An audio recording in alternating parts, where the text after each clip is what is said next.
NASCAR defends their controversial Brickyard 400 officiating. Let's break down what they got right and where they may have gone wrong. How's it going, y'all? My name is Eric. Welcome to Out of the Groove. I was thinking about this the other day. You rarely see in other sports like baseball, football, the umpires or officials or league come out days later to defend or condemn a call on the field. The NBA basketball has like that 2-minute report now, which sometimes something interesting comes from that, but nothing quite like NASCAR, where nearly every single week the National Association of Stock Car Auto Racing trots out an executive, an official, to explain to the masses why they ruled the way they did during the previous weekend's race. On one hand, you might compliment NASCAR for their transparency. But on the other hand, it now drags out some of these officiating controversies longer than maybe they need to.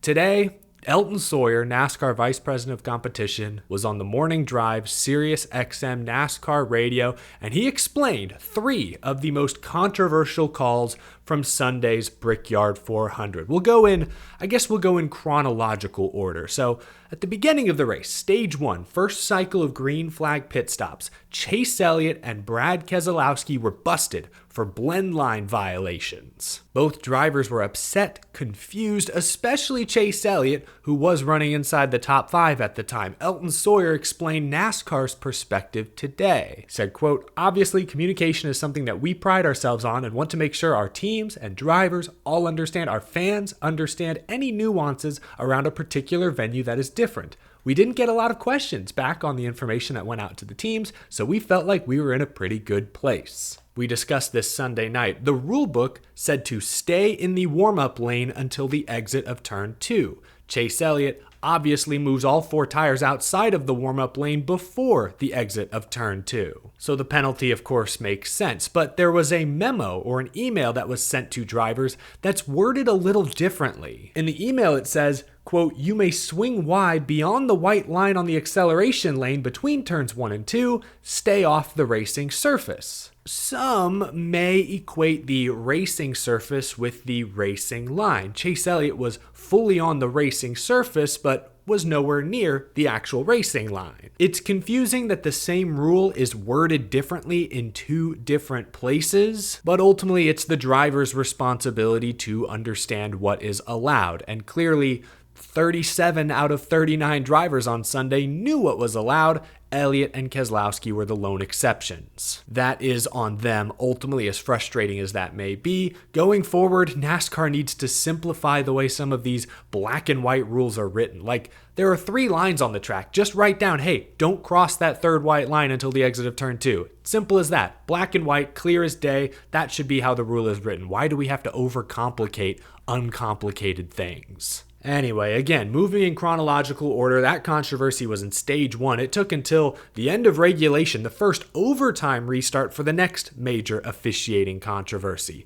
Brad Keselowski, the control car, the race leader, ducks to pit road, running out of gas. Per the rules, the entire inside lane shifts up a row, but Ryan Blaney now on the outside becomes the control car. Because all of this happened so fast, some wondered why NASCAR didn't wave off the restart and have them do at least one more pace lap. Elton Sawyer gave his perspective. He said, quote, "Even if we hypothetically would have thrown the caution, we still wouldn't have went back through a choose process. We had already done that. Blaney would have still been the control vehicle, but would not have the opportunity of lane choice. So I think as you look back on it, you kind of digest it now. Again, we still feel like it was the right decision to let it play out." Interesting that he says they would not be allowed to re-choose. It makes sense, I guess, because if you're going to let the field fully re-choose there, like you wave off the restart, slow them back down, the lineup's now all jumbled because guys have picked different lanes. So you'd have to take at least a lap to realign the cars into the proper order, and then you'd have to come back around to then re-choose, and then after you choose, that's another pace lap. At a big 2.5-mile speedway like Indianapolis, that's a long time, and in a tight fuel mileage race like this, I'm sure some teams would argue NASCAR adding caution laps is manipulating the race. Even though things happened really fast here, I don't fully blame NASCAR for letting it play out. I do want to correct something I said Sunday night. I think a lot of folks agreed that It looked as though Kyle Larson, who was not supposed to be the control vehicle, jumped the restart. He appeared to get a better launch, maybe even hit the gas first, was first to the start-finish line. Now the actual data is public, and Denny Hamlin, who I would consider a mostly objective third party in this case, analyzed the telemetry on his podcast Actions Detrimental and came to the conclusion that both drivers accelerated at almost the exact same moment. The Couch Racer social media account published the actual SMT data, which I am no expert at trying to decipher, but based on their description and some of the colorful lines I'm looking at here, it would appear that Larson maybe was rolling a tiny bit quicker than Blaney when they hit the restart zone and then both hit the gas at the same time, thus giving him a slightly better launch. Of course, he was also on fresher tires at that point, and Larson was in the preferred lane. All of that perhaps is why Larson appeared to get such a good jump. It's not clear that he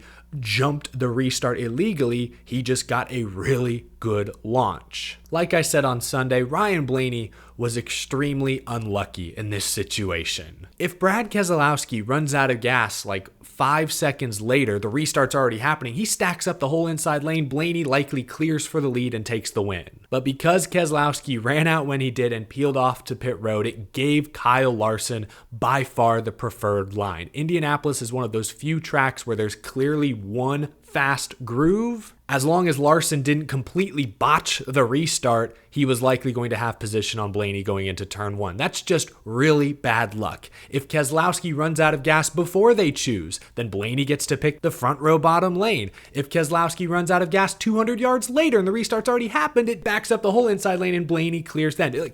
There were so many ways this could have worked for Ryan Blaney. The one thing he didn't want to see happen ultimately is what happened. So I hate to chalk this up solely to bad luck. I don't think this was a bad call by NASCAR. It was simply unfortunate for Ryan Blaney. That's my takeaway, at least. Now, the final controversy occurred on the final lap of double overtime, and this is where I think NASCAR's explanation is shaky at best. Ryan Preece spun out with 2 laps to go, tapped the inside wall, tried to get rolling, but eventually stalled out. We now know that he ran out of gas, but it also appeared he had at least one flat tire. NASCAR held onto the caution flag. They waited and waited, hoping Preece would get it back rolling.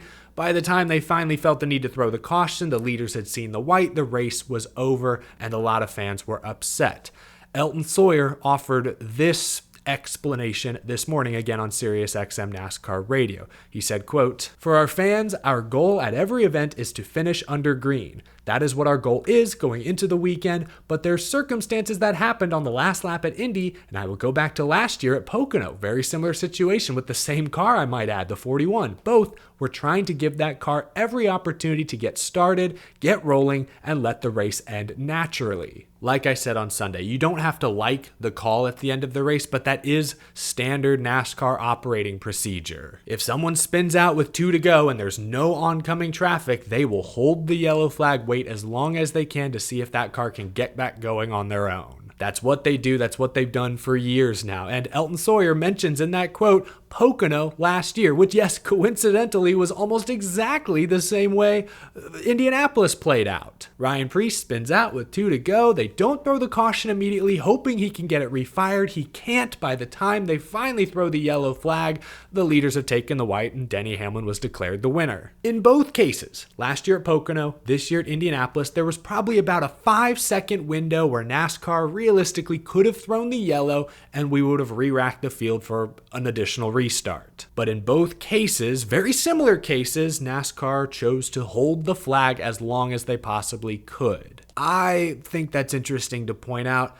Ultimately, criticism is fair. It's a personal preference how you would like to see races end. Where I think a lot of fans, and maybe drivers and teams for that matter, justifiably take issue with NASCAR is that the caution flag exists for when there's a safety concern or hazard on the track. But when we get to the very end of races, NASCAR clearly treats the caution flag a little bit differently. Some might argue, again, to compare to stick and ball sports that it's no different than when the NBA or NFL officials swallow the whistle late in games. But just as those referees are often criticized by their fans, so are NASCAR officials for how their races play out. I think criticism is entirely fair because there is inconsistency. The yellow flag means one thing for 95% of the race, and then it means something a little bit different in the final 5% of the race. Like if that Ryan Preece spin happens on lap 5, it's a caution. Like almost immediately. They don't wait almost a full lap to see if he can get going. They throw the yellow pretty quickly. But at the end of the race, clearly they treat that situation differently. If you watch enough races, I guess it's fairly predictable, but the inconsistent use of the yellow flag is a sticking point with many fans, and that's understandable.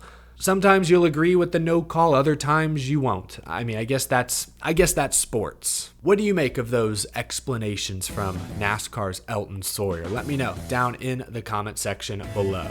That'll do it for this episode, y'all. Leave a like if you enjoyed. Subscribe for more NASCAR content and commentary every single week on this channel. And a big thank you to my very generous Patreon supporters. It's the off weeks for NASCAR, but we will still have plenty to discuss. Thanks for watching, folks. I will catch you again soon.